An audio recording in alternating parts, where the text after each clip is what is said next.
नमस्कार. Bhushan Limaye, chartered accountant आणि गुंतवणूक सल्लागार.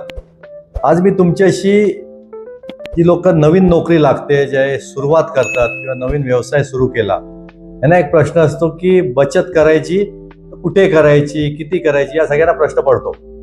तर ज्यांची नवीन नवीन सुरुवात होते त्यांना मला एकच सांगायचं आहे की एक स्टँडर्ड युनिव्हर्सल रूल आहे. जर का आपण 100 रुपये कमवत असू, मी एक रेशो सांगतोय, 100 रुपये जर का आपण कमवतोय तर 35 रुपयापर्यंत आपला घर खर्च आपण त्याच्यात भागवला पाहिजे. मुंबईमध्ये जिथे आपण राहतोय किंवा मोठ्या सिटीजमध्ये राहतोय तर EMI शिवाय कोणाचंही आयुष्य चालत नाही. घराचा EMI असतो, गाडीचा EMI असतो, कधी कधी लोक क्रेडिट कार्डचा पण EMI घेतात. तर EMI जो आहे तो आपल्या इन्कमच्या 35% वर जाता कामा नये.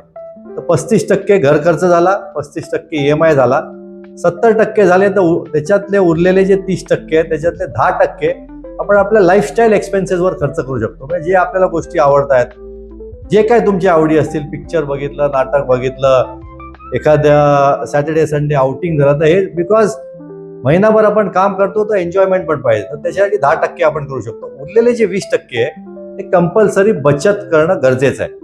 त्या 20% जे उरतात, म्हणजे 20 रुपये जे उरले आपले 100 पैकी, त्याच्यातले अर्धे 50% short term, 50% long term. Short term मध्ये जे तुमचे पुढच्या 2 ते 5 वर्षातले जे तुमचे गोल्स आहेत, फिनान्शियल गोल्स आहेत, ते फुलफिल करण्यासाठी 50% आणि लॉंग टर्म गोल जे आहेत त्याच्यासाठी 50%. आता दुसरा प्रश्न लोकांना पडतो की बाबा इन्व्हेस्टमेंट करताना नेहमी मी सांगतो की काही इन्व्हेस्टमेंट असतात त्याच्यामध्ये रिटर्न चांगले असतात.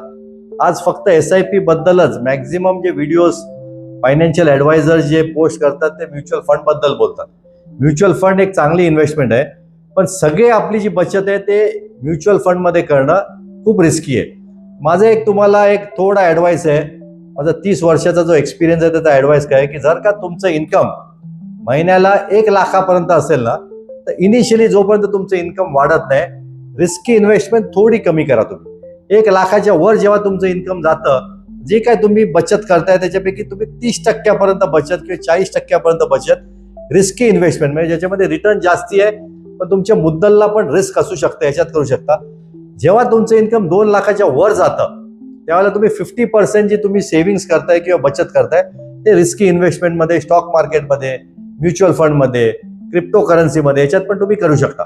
तर आज बचतीबद्दल बोललो मी की जे नवीन ज्यांनी सुरुवात केली आहे, पहिला मला एक तुम्हाला रिक्वेस्ट आहे सगळ्यांना विचार करायला. मी स्वतःलाच विचार करा एक प्रश्न की बचत करणं गरजेचं आहे का गरजेचं नाहीये. तुम्हाला जर का उत्तर होय आलं तर तुम्ही हा व्हिडिओमध्ये जे काय मी तुम्हाला सजेस्ट केलंय तुम्ही फॉलो करू शकता. तुमचं पुढचं जे सगळे फिनान्शियल गोल्स आहेत तुमचे, शॉर्ट टर्म असतील, लॉंग टर्म असतील, ते गोल्स फुलफिल करण्यामध्ये या ॲडवाइसचा तुम्हाला नक्की फायदा होईल. Thank you very much. पुढच्या व्हिडिओमध्ये तुम्हाला मी एक रिअल लाईफ स्टोरी, म्हणजे रिअल लाईफ स्टोरी जी एक ओसिओले मकार्थी म्हणून आहेत, एक जुन्या US मधल्या एक सिटीजन होत्या, त्यांनी सेव्हिंग कसं केलं, त्याचा त्यांना आयुष्यात कसा फायदा झाला, याच्याबद्दल मी तुम्हाला तुमच्याशी बोलणार आहे. Thank you very much.